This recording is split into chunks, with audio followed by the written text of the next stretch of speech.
also with real estate investors, which I know is applicable to the majority of your audience, and I, myself included, we tend to think of inflation, consumer price inflation, as this blob, right? Mm-hmm. It's this monolith. And if we have inflation, that's good because our mortgage is nominal payments, hopefully a It, fixed rate, it and gets cheaper to repay. it gets cheaper to repay, but only if the rent is going up.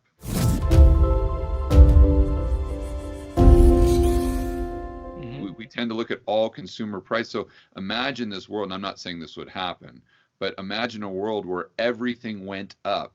Mm-hmm. So the CPI went up by 10% per year, except rents. Mm-hmm. That doesn't allow you to pay back your loan in cheaper dollars Right. because you're not getting more rent.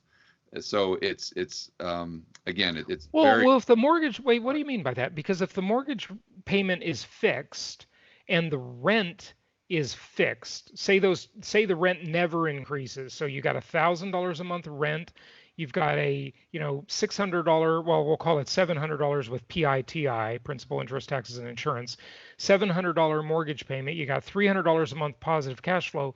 Inflation is attacking the 300 a month because it's worth less and less, your positive cash flow. So that's bad. But it's reducing the value of the debt on the mortgage so that $700 payment, begins to feel like it's 600, then But it 500. No, it doesn't feel that way because you're still making the same amount in rent in nominal terms. Now, if your income, your general income, let's say you have a job, that goes up at the same rate of inflation, then yeah, because at a certain point in time, you're going to be able to, let's just say, take it to an extreme, you could pay off your home mortgage with the same amount of dollars that it would take you to buy a loaf of bread. And if your income is keeping up with that, then it's going to get a lot less of a burden as far as your debt, right? But if your rent, if that's the only way that you can pay that mortgage, and if your rent doesn't go up in nominal terms with inflation, then you're paying it back with basically the same type of dollars. And thankfully, there's never been a sustained time where rent hasn't gone up. I mean, Yeah, and I'm maybe, not there saying are that little that's going to blips. Yeah. happen. Just Yeah. trust me, Yeah. that's not a prediction. I'm Yeah. not saying Right. that's going to happen. I can't really even imagine a scenario where that would happen. But it just goes to show how nuanced the discussion is, and how you Yeah. have to think of it. It's not just black and white. So I'm glad you raised that issue, George, and we'll get back to the slides on the screen here. We could talk for days on these topics because we both love it.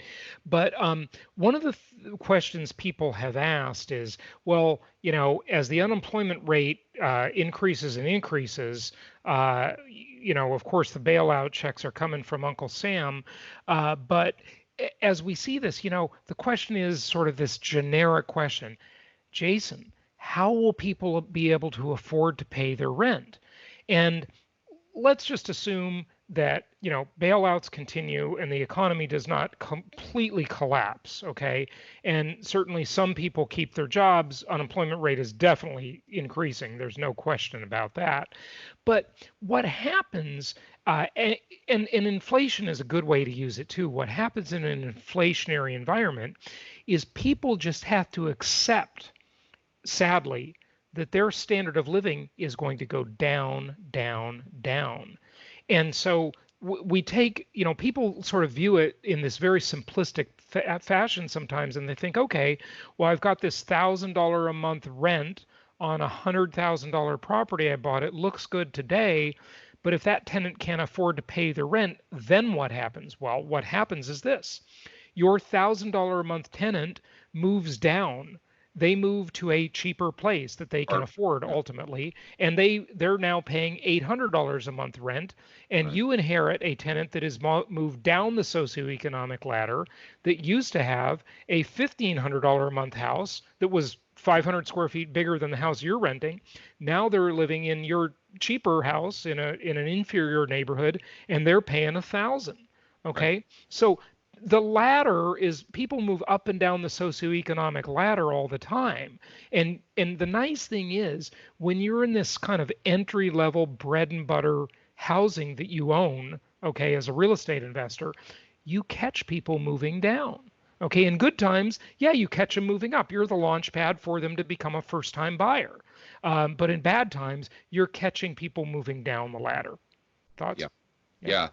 I tend to look at it like a thermometer. Hmm. I don't know how they are today, but remember those old school thermometers that we Yeah, have outside? Mercury. Yeah.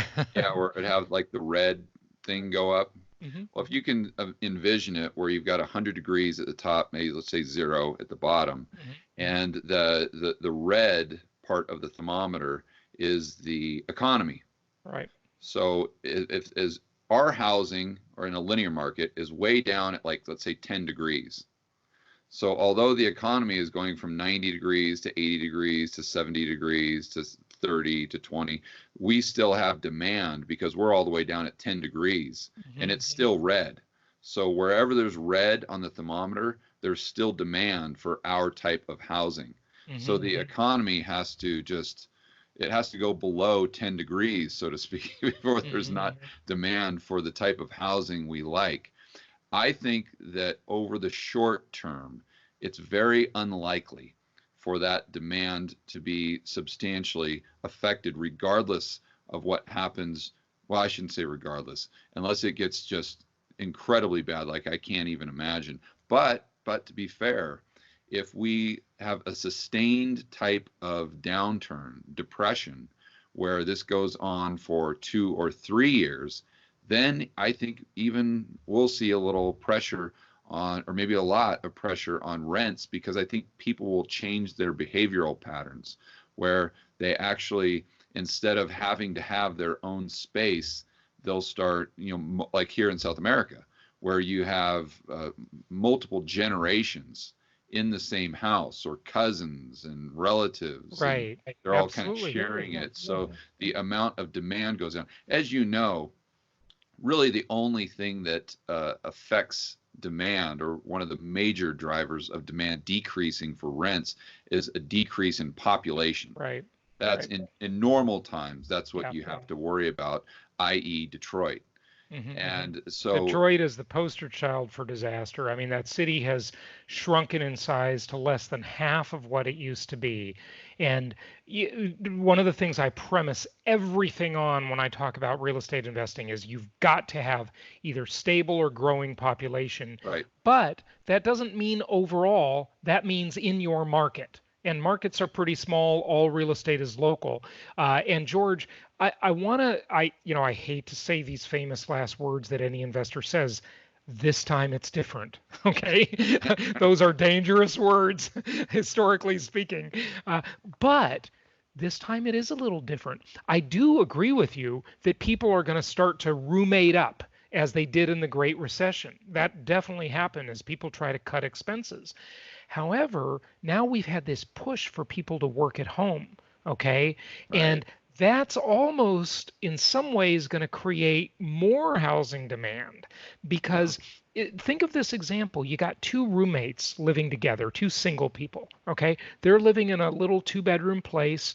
Maybe they're younger. They're probably in tech type business jobs where they can work remotely, okay?